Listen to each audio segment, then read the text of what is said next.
Rheumatoid arthritis के मरीजों में नी रिप्लेसमेंट ये नॉर्मली बहुत चैलेंजिंग रहता है, क्योंकि ज़्यादातर मरीजों में देखा जाता है कि जिनको रूमेटॉइड अर्थराइटिस है उन लोगों के कंपैरिजन में जिनको सिर्फ ऑस्टियो अर्थराइटिस है या सिंपल अर्थराइटिस है, नी अर्थराइटिस 10 साल पहले ही बहुत सीवियर हो जाता है। जैसे अगर नॉर्मली हम किसी पेशेंट में अर्थराइटिस के लिए नी रिप्लेसमेंट सपोजिंग 55 या 50 की उम्र में करते हैं, तो ये देखा जाता है कि जिनको रूमेटॉइड अर्थराइटिस है उन लोगों को हो सकता है 40 की उम्र में ही नी रिप्लेसमेंट की ज़रूरत पड़े। अब इसमें एक्चुअली डिफॉर्मिटी कभी कभी बहुत सीवियर हो जाती है, जिसको हम वारस या वाल्गस डिफॉर्मिटी कहते हैं, मतलब पैर का या घुटने का बाहर की तरफ जाना या अंदर की तरफ जाना। ये डिफॉर्मिटी कभी कभी बहुत सीवियर हो जाती है और सर्जरी को चैलेंजिंग कर देती है। दूसरे इसमें कुछ चैलेंजिंग फैक्टर्स ये रहते हैं, क्योंकि रूमेटॉइड अर्थराइटिस के पेशेंट्स में सॉफ्ट टिश्यू या मसल मास बहुत ही कम होता है, तो इसलिए हमें सर्जरी में भी मेटिकुलस हैंडलिंग करनी पड़ती है सॉफ्ट टिश्यू की, ताकि हीलिंग अच्छे से हो। दूसरी इसमें जो दिक्कतें रहती हैं वो ये रहती हैं कि जैसे ऑस्टियोपोरोसिस, क्योंकि रूमेटॉइड के पेशेंट्स लंबे समय तक ऑस्टियोपोरोसिस एंटी ऑस्टियोपोरोटिक मेडिसिन पे होते हैं, स्टेरॉइड पे, इसलिए हड्डी बहुत कमज़ोर होती है।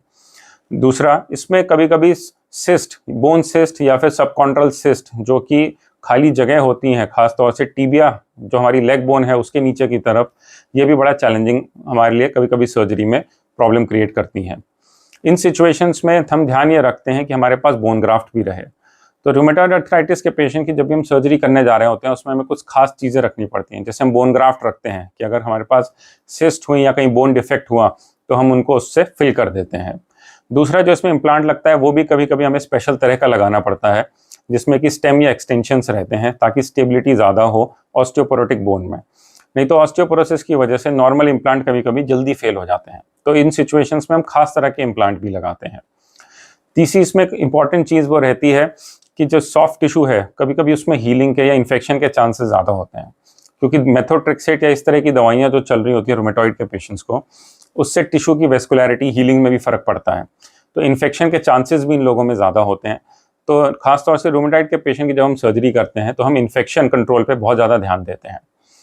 चौथी चीज़, इनमें साइनोवेक्टमी हमें कभी कभी करनी पड़ती है। साइनोवे में एक अंदर का टिश्यू होता है जो कि सूज जाता है, जो कि जिसकी वजह से घुटने में सूजन आ जाती है और ये टिश्यू धीरे धीरे कार्टिलेज को ख़राब करने लगता है।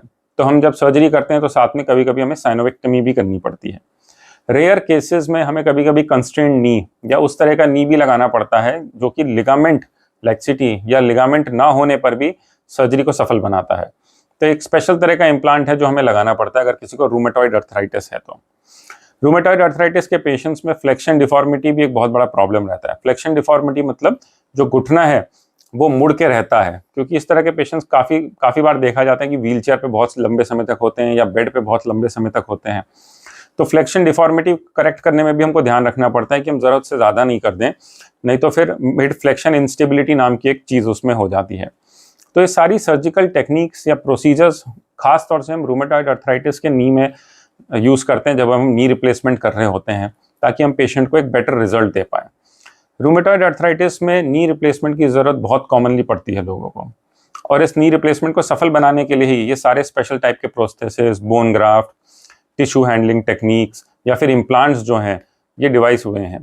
तो अगर आपको रूमेटॉइड अर्थराइटिस है, घुटनों में आपको बहुत ज़्यादा दिक्कत है, चल नहीं पाते हैं, वारस या वाल्गस डिफॉर्मिटी होने लग गई है नी में, या बहुत ज़्यादा फ्लेक्शन डिफॉर्मिटी है नी में, तो आप घबराइए मत। कोई भी सर्जन जो अच्छे से नी रिप्लेसमेंट सर्जरी करता हो, इन सारी बातों का ध्यान रखता हो, आप उनसे मिलें। अगर आप उनसे नी रिप्लेसमेंट सर्जरी कराते हैं तो डेफिनेटली आप अपनी नॉर्मल लाइफ में वापस जा सकते हैं। Thank you. अगर आपको हमारा ये वीडियो पसंद आया तो हमारे चैनल को सब्सक्राइब करना ना भूलें और ज़्यादा से ज़्यादा शेयर करें।